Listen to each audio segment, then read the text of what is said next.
All right, ladies and gentlemen, coming at you live with autoregulatory throwing. I'm Clayton Thompson once again, and this is an important topic because it really starts to get into what I think truly individualized throwing looks like.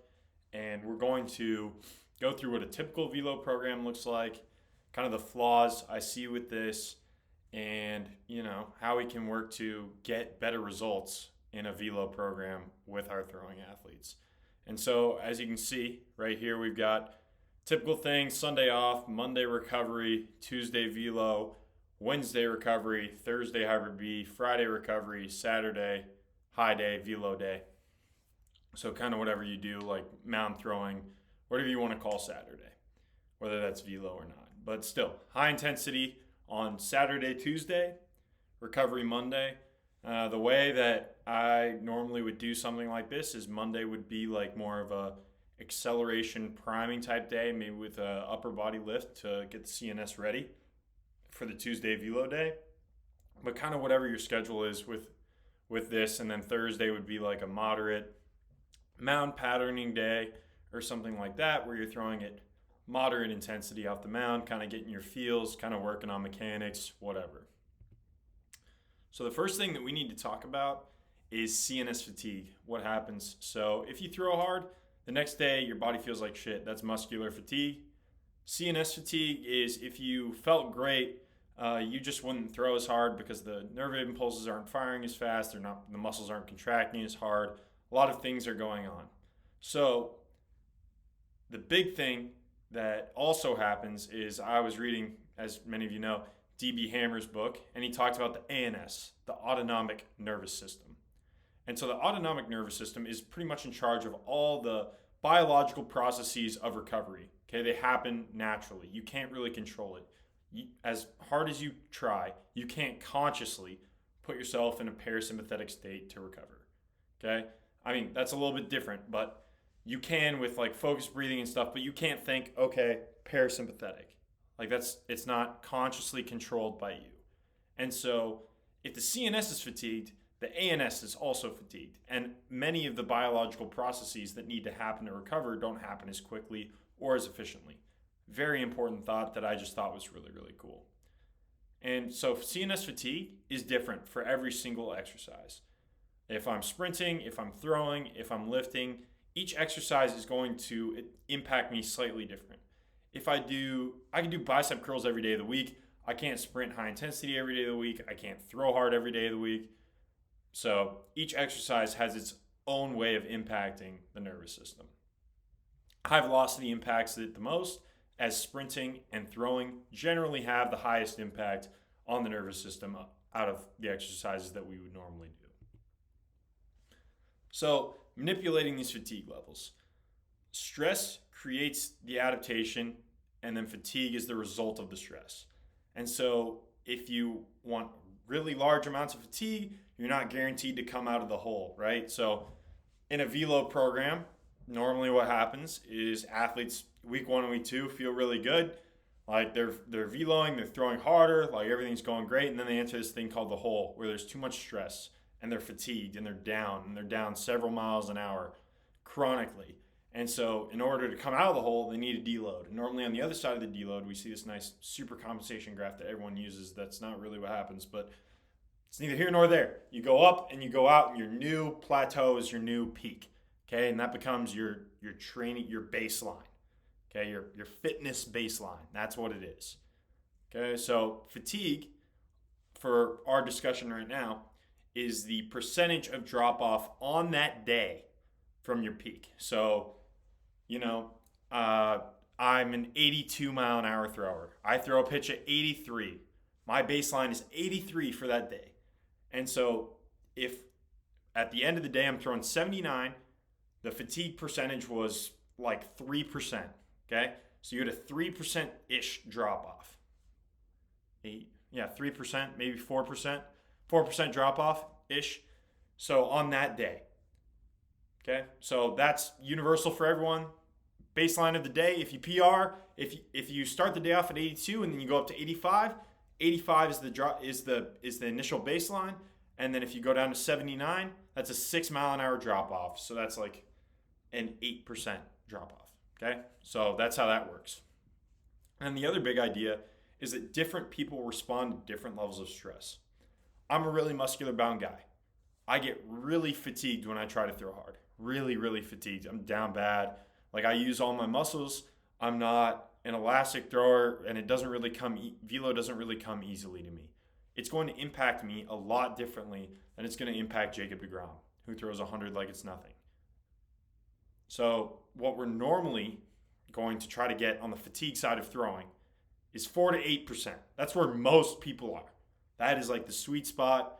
DB Hammer brings that up in his book. That's like in exercise, 4 to 8%. That's generally pretty true. On sprints, I get a little worried when it's like, more than like 5-6%. You're pretty gassed at like 5 or 6%. But we'll talk about some of the shortcomings with this 4 to 8% later. And so, Autoregulation, this book by Dr. Brian Mann. I'm not going to move myself today, but it's called the APRE. APRE is a very like basic text if you're looking to get into strength conditioning that goes over like autoregulation in lifting and how it can be used to improve strength gains, and it's a really good tool.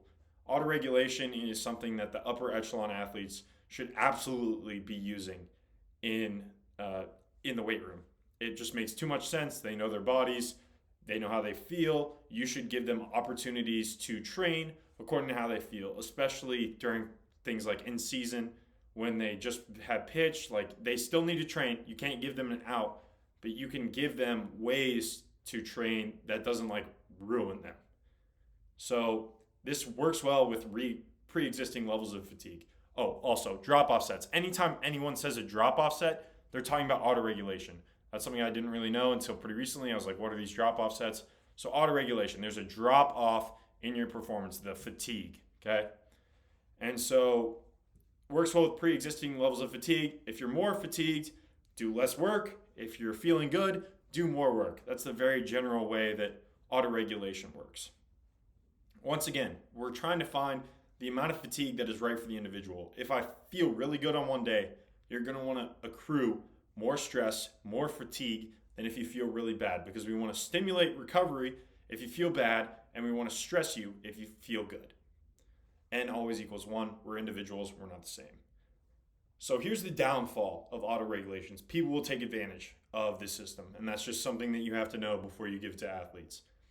I was never very good on the field, so I loved going hard in the weight room. I would do extra sets. I'd always say I feel good, like try my best.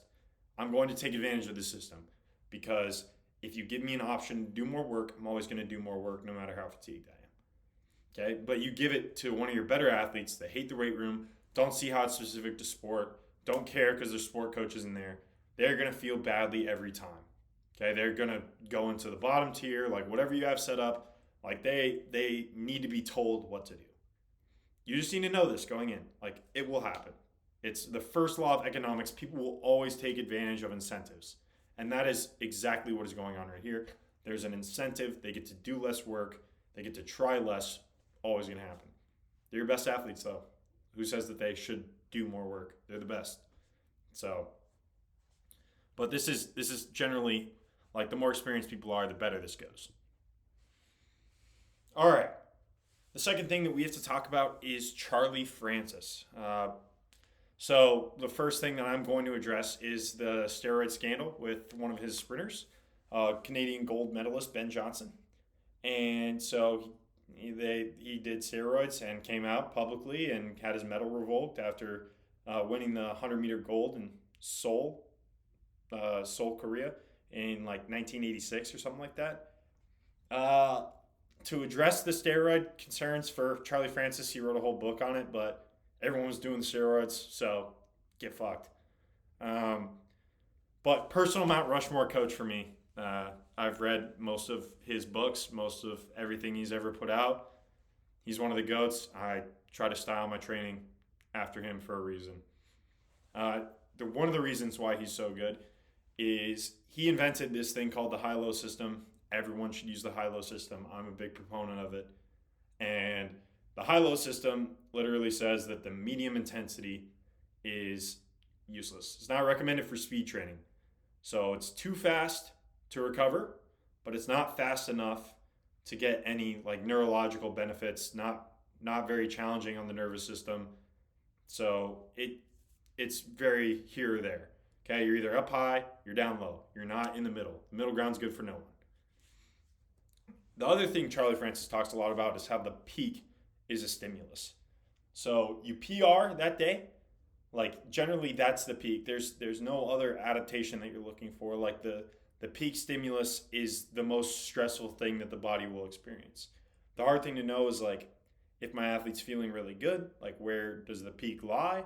Like if they PR on a flying 10, like is that going to be their only peak of the day? Like I've had days where I've PR'd like 4 or 5 times in a row.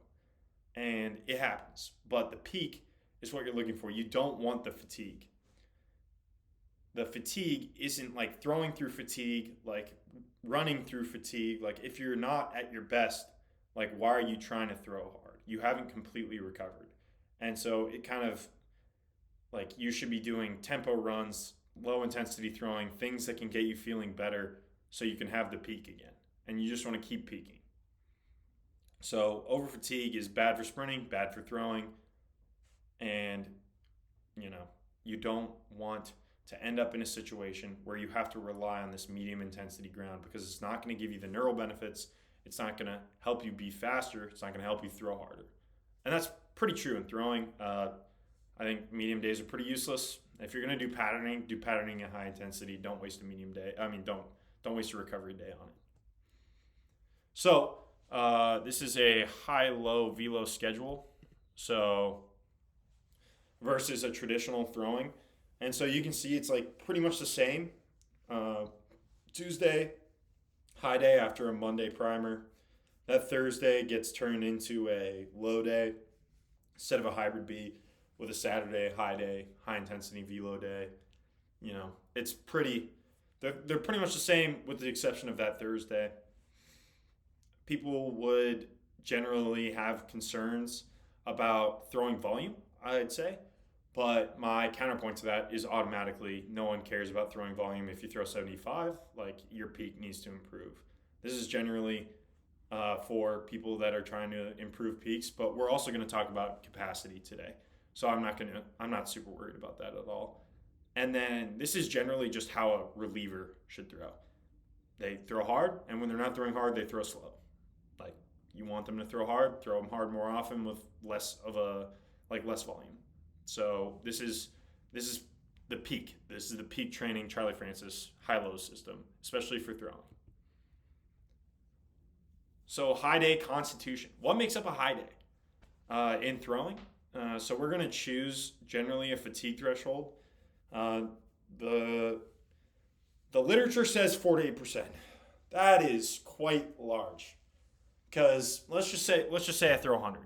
I don't really, but we're just going to do this for math because 1% is 1 mile an hour.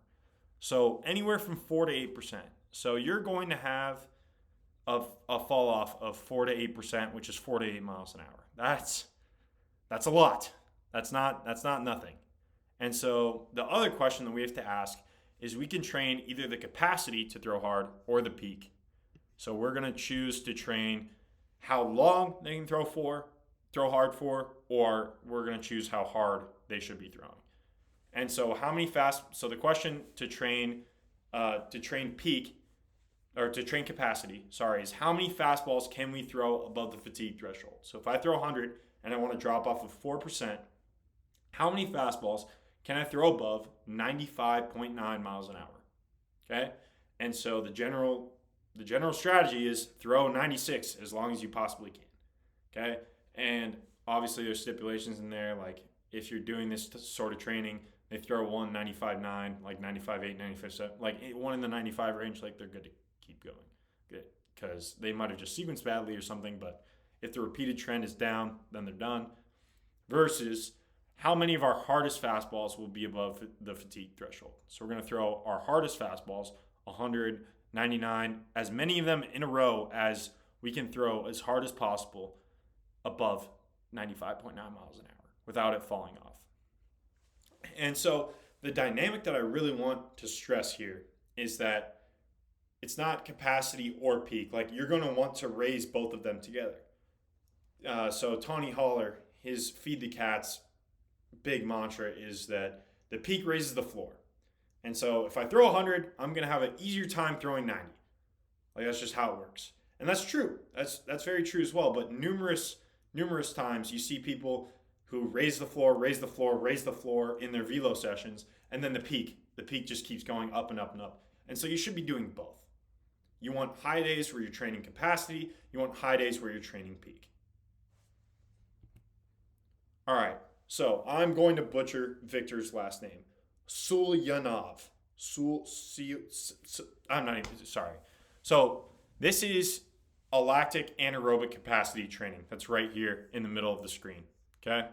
And so when we train capacity, we are training in durations of 7 to 10 seconds with 30 seconds to 1.5 minutes of rest for 10 to 12 sets. Okay? So this is right out of the Russian literature. This is not mine. It is his. I'm giving him credit. Don't know how to say his last name. I'm sorry. So, thinking about this through a throwing lens, 7 to 10 seconds of work. You're going to need to throw 2 pitches back to back because pitches happen pretty quickly. You can make a case for 3, but I would be pretty gassed after 2. So 2 throws back to back would probably simulate 7 to 10 sessions of work. This is immediately followed by a break of, in my opinion, 31 to 1.5 minutes. I mean, you could do less rest. And so what less rest does is it brings you closer to that lactic peak work. And so that really has no carryover. I would try to go to more rest. I just don't see any value in being at 30 seconds. Like we want to go as long as possible. However, if you're getting closer to the season, I would probably say that you should go towards that 30-second mark. But in the off season, if you're trying to raise the capacity and the floor, you should go longer amounts of rest. So because we're performing autoregulation, we already have the drop-off that we know that we're going to because we chose that before we started the high day. The number of sets isn't as important, especially with throwing. You can throw hard for a really long time with efficient mechanics. And we want to hold the velo longer. Like we want to hold the velo as long as possible. My worry with this is that it's going to go on forever. You're going to have some time on your hands. But I think that this might be a really effective way to increase throwing capacity. So the peak. So I'm still stealing Victor's stuff. Yeah.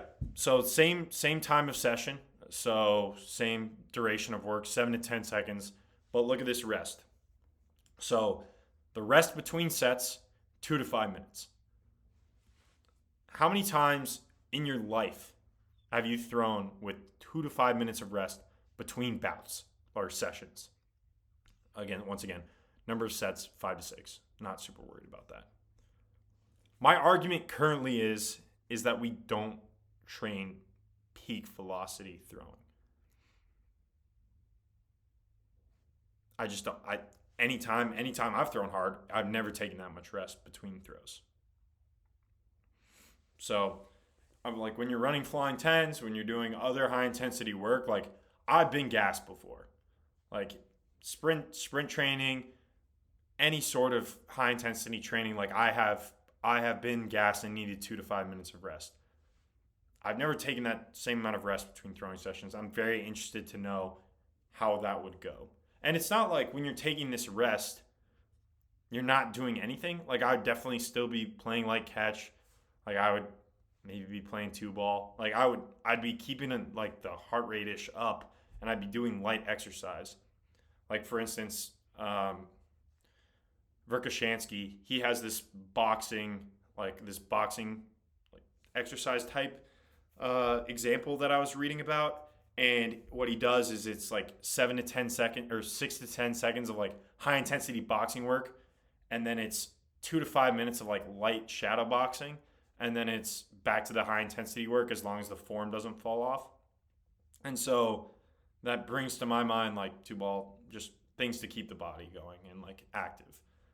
The thing that I would really look out for here when training the peak is form fall off, especially over long durations. But yeah, this is going to take some time with auto regulation. I think probably less time than the capacity, because if you're just dieseling every ball as hard as you can, you're going to get tired faster than being technically sub max, but still max. And this kind of already has the feel of a plyo velo, especially for throwing two balls as hard as possible. I'm not kind of set on having to throw two baseballs, but I think that will cut the time in half. And, it needs to be like here it says the time of session is 7 to 10 seconds of work, and then throwing a baseball is not 7 to 10 seconds. So I thought about doubling, maybe tripling it, and like throwing three balls hard and then taking 2 to 5 minutes. But essentially, if you like throw like 2 to 3 in a row, like as hard as possible, and then take 2 to 5 minutes, that feels like a plyo velo with more rest. Like during a plyo velo, you get 2 throws of the blue, 2 throws of the red, 2 throws of the yellow, 2 throws of the gray. Like it's kind of already set up for this. Like you just need to be mentally ready for your 2 to 5 minutes of rest between switching balls. And so this is something that I think that we could make a switch to really easily, especially because there's already a platform for it and guys are already used to it. We would just need to find a way to keep the heart rates generally up and keep them ready to throw. Because my worry is you get cold, like especially in sprinting, like if you sit around and do nothing, like as your rest, like I get cold, I run slower, especially as the rest times get longer and longer and longer. But we need to take rest to recover sufficiently. Like you could still make a claim like, oh, at like a minute 30, like I'm good to go. But I'm thinking long term, like if we're really training the peak, like, and you take less rest, like, yes, that might be good for your short term, like velocity, especially on that day. But if we're trying to throw as many balls close to the peak as possible, like you need to stay warm and take more rest, because we care about the amount of high intensity throws that occur above the fatigue threshold at your maximum intensity. And so we're trying to maximize that number. And if you take less rest, I guarantee you that number will be lower than if you took adequate amounts of rest, stayed active, and then threw. You're going to accrue more high intensity throws above the fatigue threshold. So this is a sample training month. I'll move myself one more time. This is a sample training month. Okay. And so this can be variable for you, for anyone else.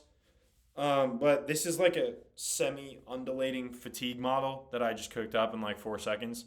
But it made sense to me because the first 2 weeks we have capacity three times in here, and then in the second 2 weeks we have we have capacity twice in the first 2 weeks, and then peak twice in the second 2 weeks. So it's kind of like we're flipping the fatigue levels that are on each day. So peaks 5%, and then peaks 4 and 6%. So we're like getting the specific amounts of fatigue with the peaking method. And then the same thing's going on for capacity, so 4 and 6%, and then 5%. And the reason why it's not Tuesday, Saturday is that this 3-day, if this was on Tuesday, I'm not a big fan of the throwing on the third day. I always felt like shit on that day. And so I would prefer this being a Wednesday, and then we get 1, 2, 3, 4, 5 days of rest. And so maybe this is the capacity day where we go to the scary 8%. But that's still, like, even saying that right now, like, that sketches me out. But that would be something that I'd be very interested in exploring, because what goes on right now in velo phases is I don't think the fall off is that big. Generally, what happens is athletes throw until they're tired, and that's it. Like once they're tired, like it's over. It's kind of the Charlie Francis method that I was talking about, which there's nothing wrong with that. I think that should be a part of like an overall yearly macro cycle. And so, like for instance, like 1 month you do this, like you do the 4%, 6% fall offs, and then the next month it is peak. Like we're going after, you hit your peak for the day, and then you're done. Like you have like 2 throws to beat your peak every time. So like your first throw is 86, you have 2 throws to throw at 87, 2 throws to throw at 88, so on and so forth until you don't peak anymore. I think that is a very solid thing that you should be adding to your velo programs. But after that, we need to switch up the stressors and we need to increase variability. This is something that I think that you could do for sure. And this Wednesday, going back to it, this Wednesday with 5 days rest, that could be the big day because we're accruing fatigue, which doesn't really happen in a macro cycle, and you are allowed to figure out, okay, like I'm a nobody. Okay, I probably wouldn't do this with, once again, the people that are worth money, but I'm a nobody. I throw 80. I need to throw 90. Like, let's see if 8% fatigue. God, am I gonna feel like shit after? But that's okay because I have 5 days, like five days, and then after that 8% fatigue, like how well do I bounce back? DB Hammer talks about if this is done correctly. This is not true, but he says in his book, if it is done correctly, you should see a bounce back that is equal to the fatigue level. So, I mean, if you're able to do this, like let me know. Like I will come work for you in 2 seconds. But ideally, it's a 8% fall off followed by 8% bounce back. So if you throw 100 and then you go down to 92, like the next session you'll be 108. Like that's literally like what he says, because he talks about, essentially he also brings up the vertical jump where he like drop off of you have a 30-inch vert, you drop off 6%. So 6% of 30 is like 3 inches, I think, something like that. Maybe no, that's 10%. So whatever, like 1.5 inches, and then he sees that the next day, and that's the sign of a good training session. So he just adds on the percent that they fall off, or the amount that they fall off, and that adds on to what their baseline was today, and that's what he's expecting in the next session. Absolutely bonkers if that works, but there's no way. There's no way. The other thing that's important to bring up is the rule of thirds that kind of comes up in this autoregulation. And so it's for every 2%, or it's confusing, but basically if I fatigue 4%, I need to rest 6 days. No, wait. No. Sorry. If I fatigue 4%, I need to rest 3 days. There it is. And then 6 days is 4 days. There it is. Okay. So if I fatigue 6%, I need to rest for 4 days. If I fatigue 4%, I need to rest for 3 days, so on and so forth. And if I just build it out from there. But essentially, the more fatigue you get, the more rest you need. But this is autoregulation. This is something that I think has really big benefits in the future. I'm sorry for screwing that last part up. Please don't hold it against me. There's a lot going on here, but I think it's really good stuff. If you have any ideas, training ideas, how this can be applied, if you've ever done anything like this, feel free to reach out to me, either here, on Twitter, on Instagram, at RS3 Sports. I probably need to change that handle soon. But thank you for watching. I really appreciate it.